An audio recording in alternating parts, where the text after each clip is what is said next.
Welcome, my friends, my family, my fellow gamers. This is your boy Puerto77, your only friend is YouTube streets.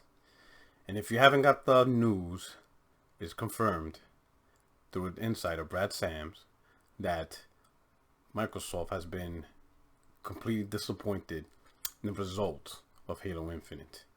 Hundreds of millions of dollars has been spent in this game, and the financial returns has failed on every level.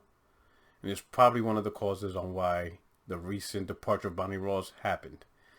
Microsoft's expectation by going free to play with Halo Infinite and the new way forward for Halo was directly to compete with Destiny. And so far, it has not achieved anywhere near level the success that Microsoft expected. For a while now, gamers have seen the issues that Microsoft has been going through. And despite the clear signs of these troubles, such as the memes of Craig, lack of co-op, how long it's taking for Forge, and all these other assets and updates that gamers expect, some hardcore Halo fans were still in denial. Well, maybe it wasn't even hardcore fans. Let's just say a select group of specific gamers within the Xbox community. Cheering on, things like 20 million Spartans joining so far. Thrilled to announce that's the biggest launch in Halo history and franchise.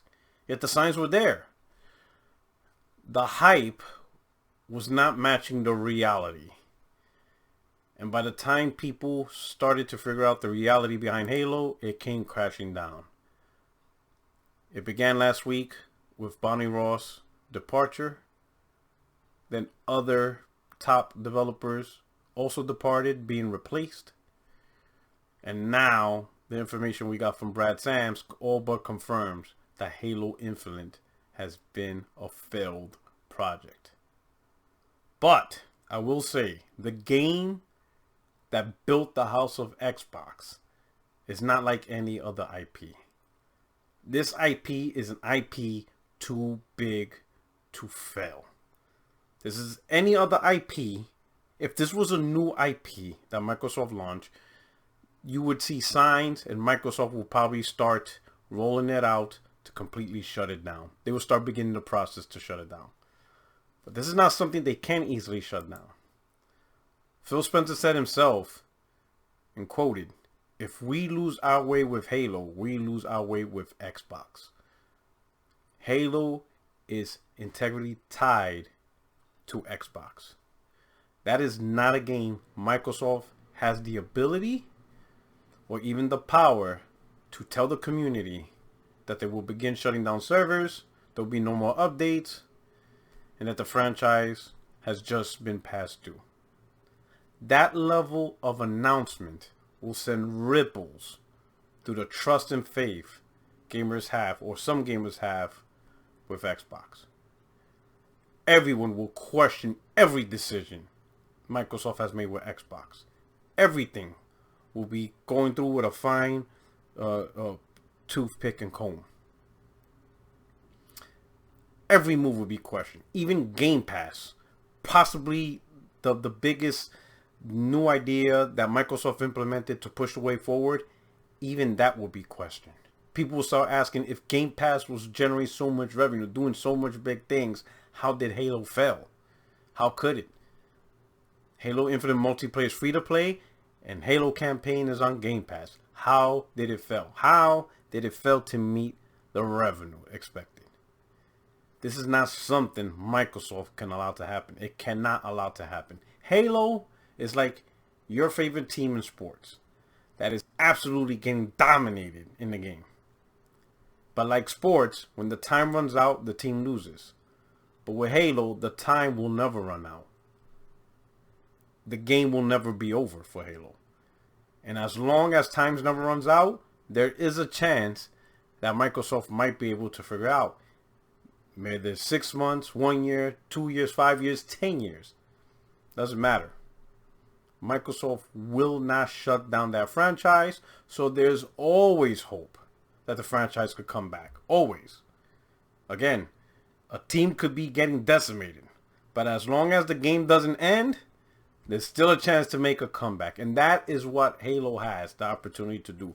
The only question is two things. Number one, can Microsoft find the right people to make the right decisions, to provide the right content, to get this game back to greatness?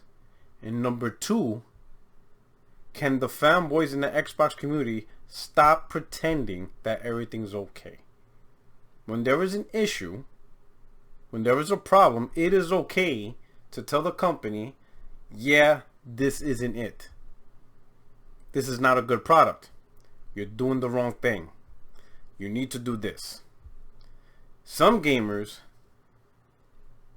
spread positivity not for the sake that is useful, only to counter negativity.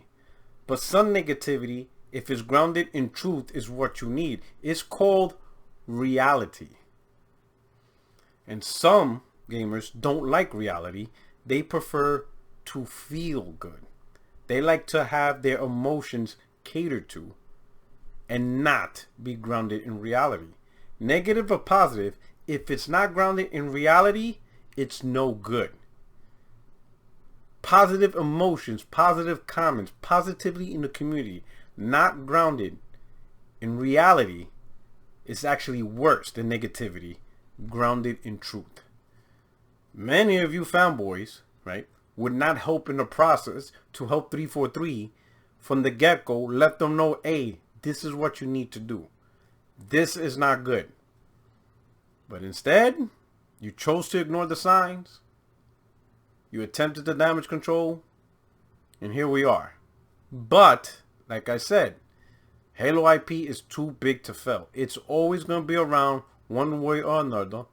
And because of that, there is opportunity to fix it. There is opportunity to make the game great again. But you got to do your part and help 343. You got to be honest in what they're doing. Without honest, constructive criticism, your game will always continue to fail. So with that, don't have any fear that Halo's going to go away. It's not going to go away. Halo going away will probably do more damage to the Xbox brand than the game just remaining in the state that it is. Eventually, over time, hopefully Microsoft will figure it out. Hopefully, the gaming community can provide constructive feedback and get Master Chief to his rightful place as one of the pinnacle games that we are known for. But right now, any other game would have been canceled. Any other game. Be thankful that Halo has a legacy that transcends the actual brand itself. If it wasn't for that, Master Chief would have been having his final call. This is your boy Porter77. If you liked the video, hit the like button. Please subscribe. I have a podcast every Tuesday, 8:30 p.m. Eastern Time, 60 frames, no lag. I will welcome you to join and have the conversation in the chat. Until then, I will see you again, my friends. Take care.